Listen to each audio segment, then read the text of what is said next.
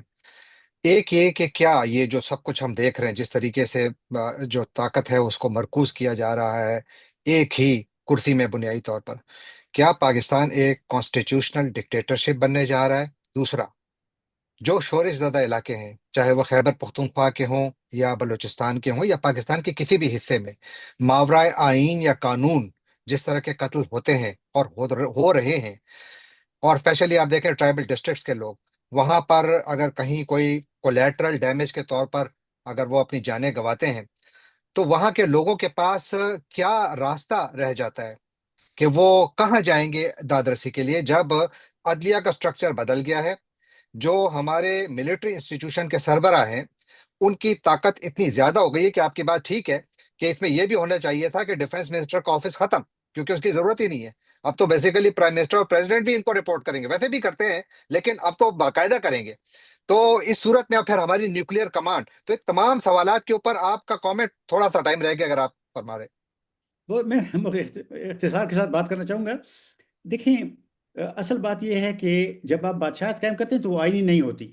ہوں، بادشاہ تو ظاہر ہے کہ مطلق العنان نظام ہے، جس میں آئین کی گنجائش نہیں ہوتی۔ یہ جس طرح برما میں جس طرح ایک ڈکٹیٹرشپ ہے، انہوں نے آئینی شکل اس کو دی اپنی طور پہ، لیکن وہ ظاہر ہے کہ آئینی تو نہیں بن سکی ہے، اور وہاں پہ بھی خانہ جنگی ہے، حالات برے ہیں۔ تو ایسے معاشروں میں امن بھی نہیں ہوتا، استحکام بھی نہیں ہوتا، ترقی بھی نہیں ہوتی، اور آئینی اس کو صرف نام کے آئین ہوتا ہے، آئینی نہیں ہوتی۔ اسی طرح سے آپ نے کہا ہے کہ ٹرائبل ایریا کے لوگوں کو، یا جو ہمارے ایسے علاقے ہیں جنہوں نے برے حالات دیکھے ہیں، ان کے ساتھ اب بھی بہت برے حالات درپیش ہیں۔ میں سمجھتا ہوں کہ یہ ملک کے مستقبل کے لیے بہت سارے مسائل، اس طرح کی باتیں کھڑی ہوں گی، کیونکہ وفاقی نظام بھی کمزور ہو گیا ہے۔ کیونکہ آپ نے دیکھا جو طاقت کے مراکز ہیں وہ سارے بڑے صوبے کے پاس آ گئے ہیں۔ یعنی یہ بھی ذرا غور کرنے والی بات ہے۔ پاکستان ایک فیڈریشن ہے، اس میں مختلف لوگ رہتے ہیں، مختلف صوبے رہتے ہیں، جن کی اپنی تاریخیں ہیں، جن کے اپنے حقوق ہیں۔ ان سب پر آپ ایک طرح سے پاؤں رکھیں گے تو ظاہر ہے کہ وہ تو برداشت نہیں کریں گے، وقت کے ساتھ ساتھ وہ آپ کے سامنے نئے مسائل کی شکل میں نمودار ہوں گے۔ وہ آخری سوال آپ کا کیا تھا، وہ جو آپ نے آخر میں آخری کہا؟ سوال یہ تھا کہ جو ہمارے انہی ریجنز کے لوگ ہیں وہ کہاں جائیں گے دادرسی کے لیے، جب عدلیہ اتنی زیادہ کمپرومائزڈ ہے؟ یعنی اس کو کسی بھی حوالے سے آپ آزاد عدلیہ نہیں کہہ سکتے، کیونکہ یہ بنیادی طور پر پاکستان کی جو مقننہ اور بلکہ جو ہماری ایڈمنسٹریشن کا حصہ بن چکی ہے، سرکاری ملازم بن چکے ہیں، تو اس کے بعد ان کو جو کہا جائے گا یہ تو وہی کریں گے، ابھی بھی وہی کرتے ہیں اکثر۔ لیکن اس صورت میں ان لوگوں کو جن کے پاس کوئی دوسرا راستہ ہے ہی نہیں ماں سوائے عدلیہ کے پاس جانے کے، کہ جہاں پر وہ اپنی دادرسی کریں، کسی نے اپنی جان گنوائی ہے، کسی نے اپنی جائیداد گنوائی ہے، وہ کہاں جائیں گے؟ گزارش یہ ہے کہ ریاست جو ہے یہ کچھ 3000 سال کے لگ بھگ سے ارتقا پذیر ہے. یعنی کہتے ہیں یونان میں وجود میں آئی، کچھ اور ممالک کی بات ہوتی ہے. اس میں یہ جو انصاف والا شعبہ جس کو ریاست کا ایک بنیادی ستون بنایا گیا، یہ کوئی خیرات نہیں ہے. یہ کوئی ایسی بات نہیں ہے کہ مہربانی کی بادشاہوں نے یا حاکموں نے. یہ سماجی معاہدہ جب ہوا، سوشل کانٹریکٹ، جس کا ایک فریق حاکم ہے، دوسرے فریق عوام ہیں، جو حکومت کے زیر ماتحت ہیں، ان کے درمیان ایک معاہدہ ہے. اگر آپ معاہدہ توڑ دیں گے تو اپنی طرف سے توڑ دیں گے تو پھر وہ ان کے اوپر تو یہ لاگو نہیں ہوگا کہ وہ اس کو قائم رکھے. ایک بات. دوسری بات یہ ہے کہ یہ 3,000 سال کا جو ریاستوں کا تجربہ ہے دنیا بھر میں، وہ یہ دکھاتا ہے کہ جب آپ انصاف کے دروازے مکمل طور پہ، مطلق طور پہ بند کرتے ہیں پختہ طریقے سے، تو آپ تشدد کے دروازے کھول دیتے ہیں. یہ ہوں، ساری دنیا میں اور معاشرے اسی طرح سے انتشار اور بحران، زوال اور نیست و نابود ہونے کی طرف جاتے ہیں. بالکل. بہت شکریہ سر. آخری اگر آپ ایک اس پر وہ کر دیں، آپ نے پیپلز پارٹی اور مسلم لیگ نون کا ذکر کیا. 18ویں ترمیم کہ جو جو جو کریڈٹ لیتی ہیں جو پارٹیاں، اور اس میں آپ بھی شامل ہیں، کہ جنہوں نے یہ ترمیم لائی اور پاکستان میں بہت بنیادی چینجز لائی گئیں، تو وہی پارٹیاں آپ اپنے ہی کیے کو ختم کر رہی ہیں. تو اس کے بعد آپ نے ذکر بھی کیا کہ کون ان کو ووٹ دے گا. لیکن میں یہ چاہتا ہوں کہ اس پر صرف اگر 1 منٹ بھی بات کر لیں کہ پاکستان کی جو اوور آل پولیٹیکل سین ہے، ہماری سیاست جو ہے، وہ کس طرف جائے گی. یعنی ریاست کو چھوڑ دیں، وہ تو ہم نے بات کر لی. جی، گزارش یہ ہے کہ یہ بالکل آپ نے درست نشاندہی کی ہے کہ یہ جن لوگوں کا جن لوگ یہ حشر کیا ہے آئین کا، تو ان کے سیاسی مستقبل کیا ہوگا. میں سمجھتا ہوں کہ وہ اچھا نہیں ہوگا، کیونکہ عوام جو ہے وہ ان کے پاس تو اور کوئی طریقہ نہیں ہے. وہ جب یعنی اپنے حقوق کی چھینے جانے کا انتقام لیتے ہیں تو ووٹ کے ذریعے لیتے ہیں، ظاہر ہے. تو وہ اس کا اظہار ہوگا. اور یعنی یہ بالکل واضح ہے کہ ایسے ہوگا. لیکن اس کے علاوہ بھی جیسے میں نے عرض کیا کہ یہ جو ریاست کی حیت بدلنے سے جو مسائل پیدا ہوں گے، ان سے کیا یہ محفوظ رہیں گے یہ لوگ، یہ جنہوں نے آج یہ اس ترمیم کو وہ لائے ہیں یا اس کو ووٹ دے رہے ہیں.